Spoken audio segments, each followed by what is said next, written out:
चाहूंगा कि आप लोग के बीच में हम लोग उपस्थित हैं बड़े भैया साजिद जी।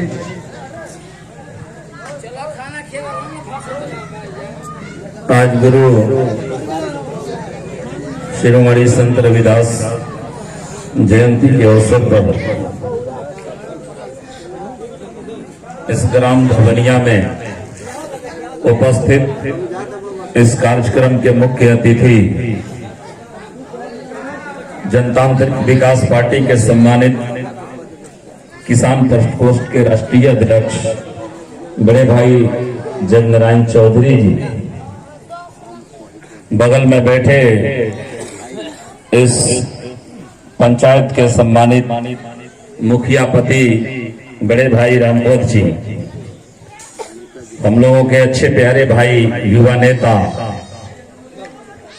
और समूहती पंचायत के सम्मानित पैक्स अध्यक्ष राजू पटेल जी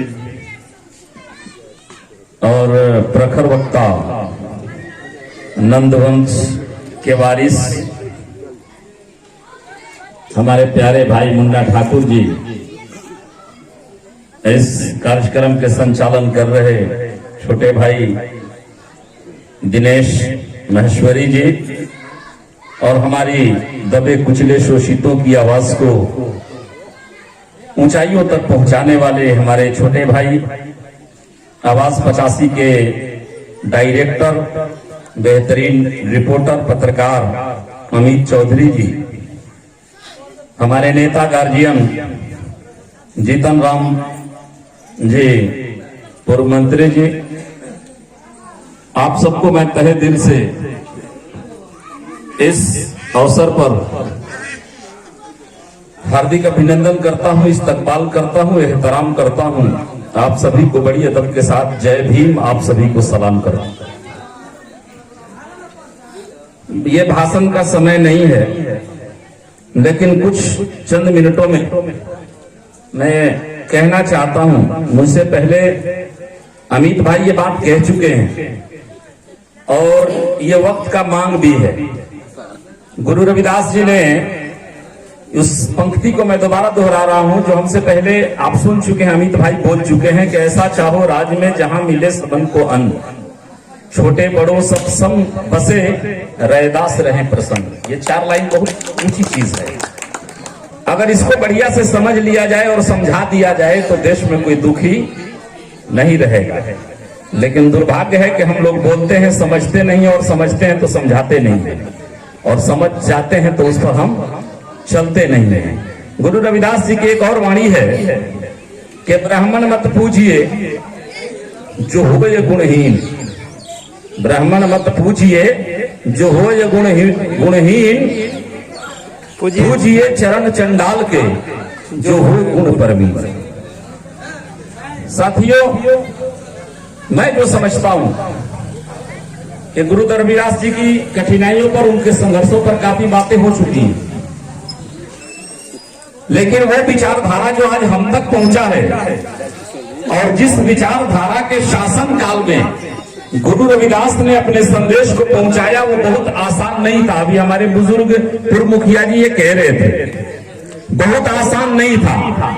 एक विचारधारा को जो शासन में हो, एक विचारधारा जिसका राजपाट हो, और एक वो विचारधारा उपजे जो शोषित हो, जो शोषितों के समाज में हो, जो सदियों शोषण का शिकार रहा हो, असामाजिकता का शिकार रहा हो, और उसको अगर अपनी विचारधारा को पहुंचाना हो तो यह बहुत कठिन चीज है। ये इस चीज से निर्णय लिया जा सकता है कि आज हम लोग गुरु रविदास को भी मानते हैं, गुरु रविदास जी की विचारधारा को भी बढ़ाना चाहते हैं, और जिन्होंने गुरु रविदास जी की हत्या कराई हम उसके भी विचारधारा को मानते हैं। ये बड़ा असहज मामला है, ये पच रहा है।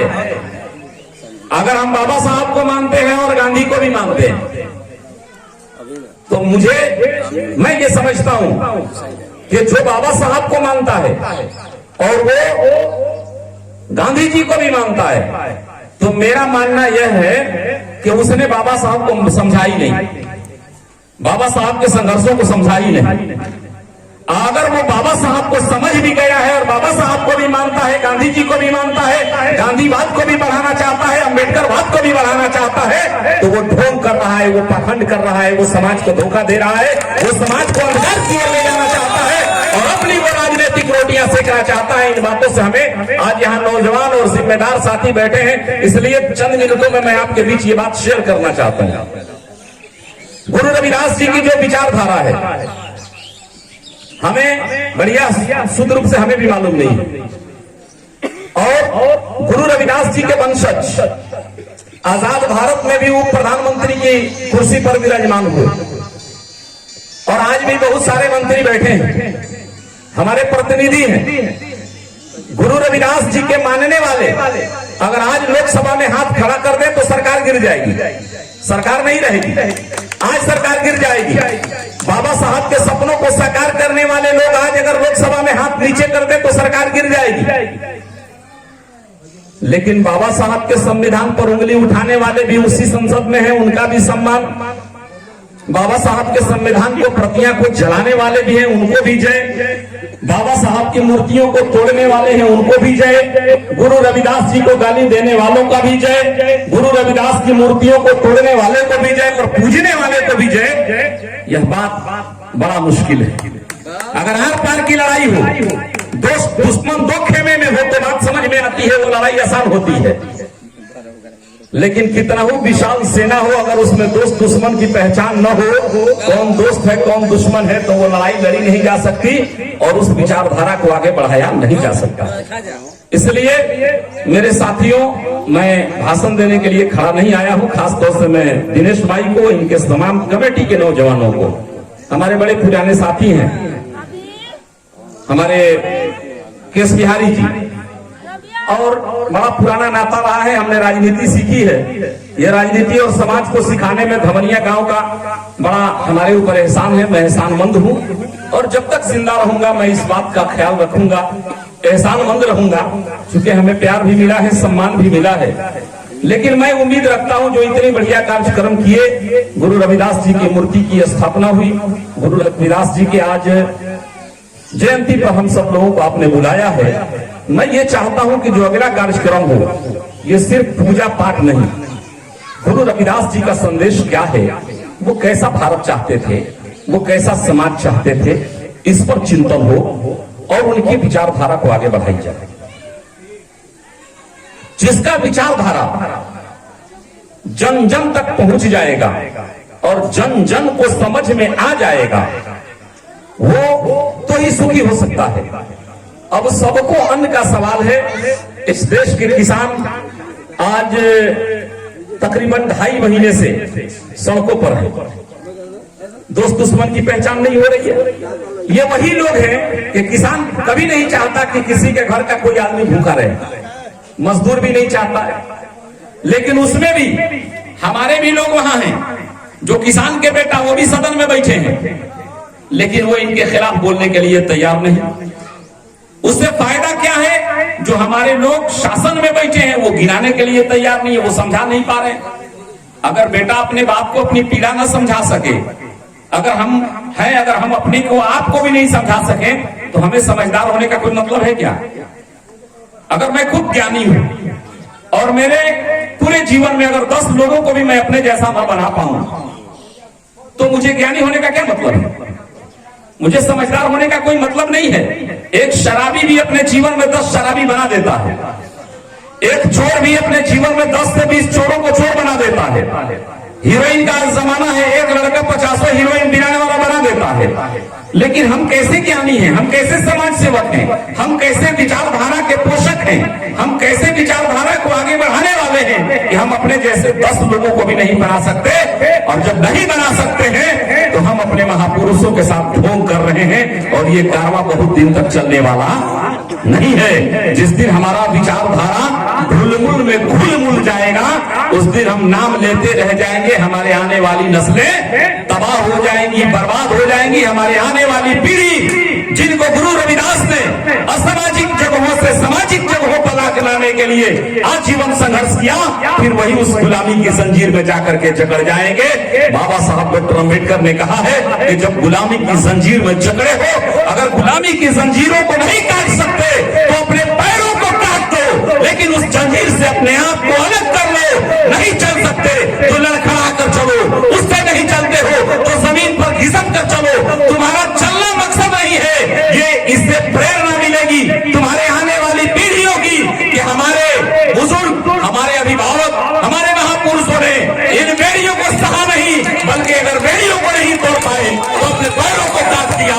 इस रास्ते पर हम चलेंगे तो हम ये समझते हैं कि हम संत गुरु रविदास जी की वाणी को, संत गुरु रविदास जी के सपनों का भारत बनाने में, संत गुरु शिरोमणि रविदास जी की सपनों का भारत बनाने में, उनके विचारधारा को आगे बढ़ाने में हम सहयोग करेंगे। हम इन्हीं चंद आशाओं के साथ, मैं अपनी जो दिल के अंदर हमारी थी वो हमने आपके बीच शेयर किया है।